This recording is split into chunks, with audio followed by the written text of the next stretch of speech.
Good midnight everyone, welcome to the first ever Atomic Chess video of 2025, which is just another simple video of your beloved Atomic Chess speedrun series.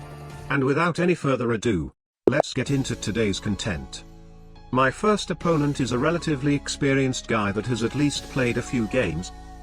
Knight f3. f6 is kinda forced, stopping his knight from advancing and hurting my king. Knight c3. Same thing as the other side, c6. Probably not the best move though. Knight h6 would have been better as knight f3 first move is restricting his f-pawn from moving, but c6 keeps it simple and safe. d4. Knight a6. b4. Knight takes b4 is exploding his knight along with my knight, but opening up his b file too early doesn't sound very attractive. d5 instead. Bishop f4. e5. Bishop back. Aha! That is a retreating move, and based on my experience, a retreating move is totally not recommended in this variant. You have to be consistently aggressive. It's time for a counter-attack. Threatening to explode two pieces for one. He moved his bishop away from the explosion. Ha!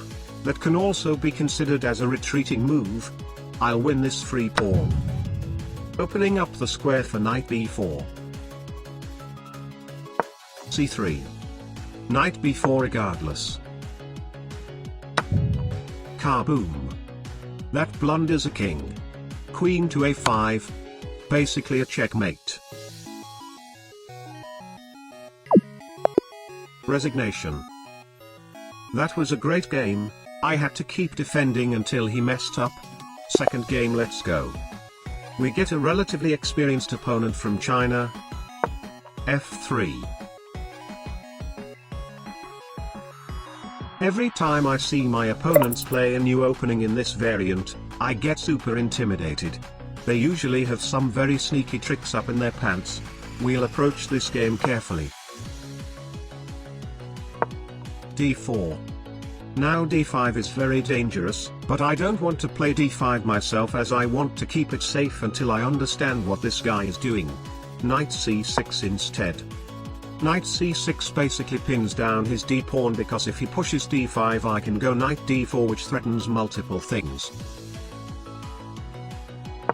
b4. That knight is completely locked down. I'll use the other knight. d5. That blunders a lot. Knight d4. D takes c6. Kaboom! I was worrying for nothing. On second thought f3 first move just doesn't do anything as it doesn't open up any pieces. Third game, let's go. Aha! We get a very strong 2000 rated opponent, who has played over 3000 games of Atomic Chess. I didn't even know how to read that number before this game. Absolutely massive. d4. I was told that knight f3 is considered the best move for white, but since this guy is 2000 rated, he probably knows everything there is to know about knight f3 already. I'll go for a more positional d4 opening. d5. Knight c3. Threatening knight b5 exploding his queen, but obviously it won't work against a high-rated opponent. b5. Very aggressive. That knight is trapped, but guess what? I would rather let it die. We'll keep it as aggressive as possible, and it comes to me that if he takes my knight, my d-pawn will be totally unstoppable because if anything captures the pawn, my queen can go into continental atomic missile straight down at his king. My opponent knows it. f3 is forced. And it seems I blundered a pawn.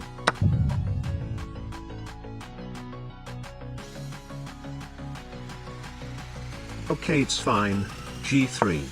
I mean, it's just a pawn, it's all about the position. My king is a bit exposed but my pieces are a bit more active.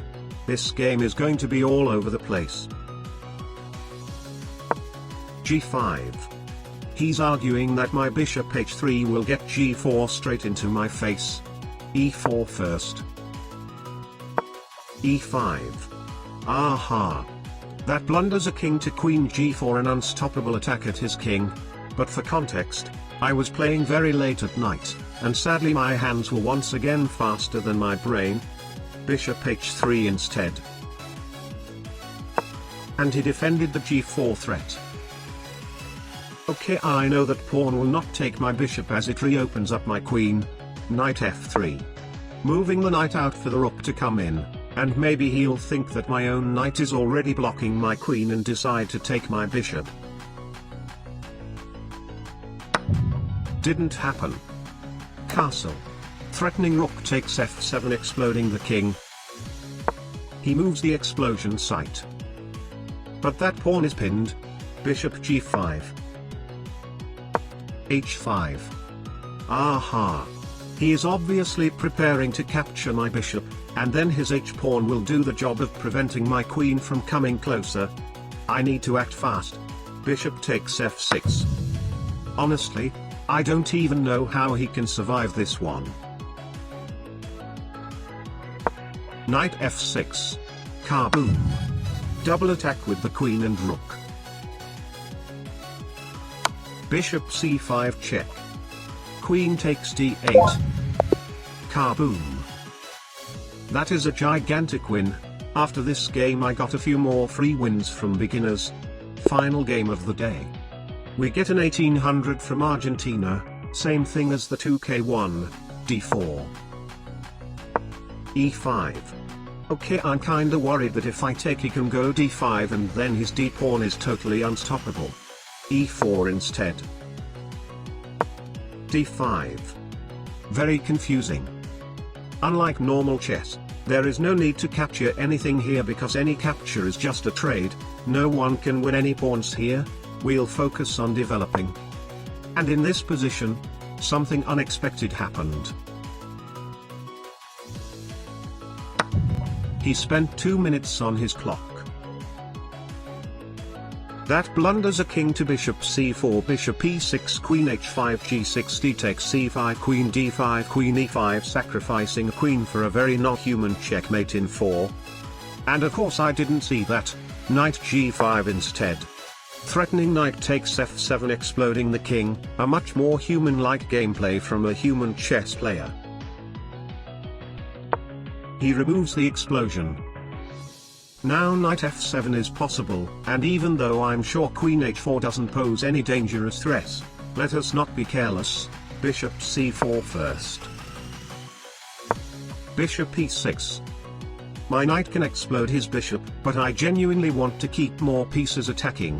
Knight f7. Queen h4. g3 is forced. His time runs out.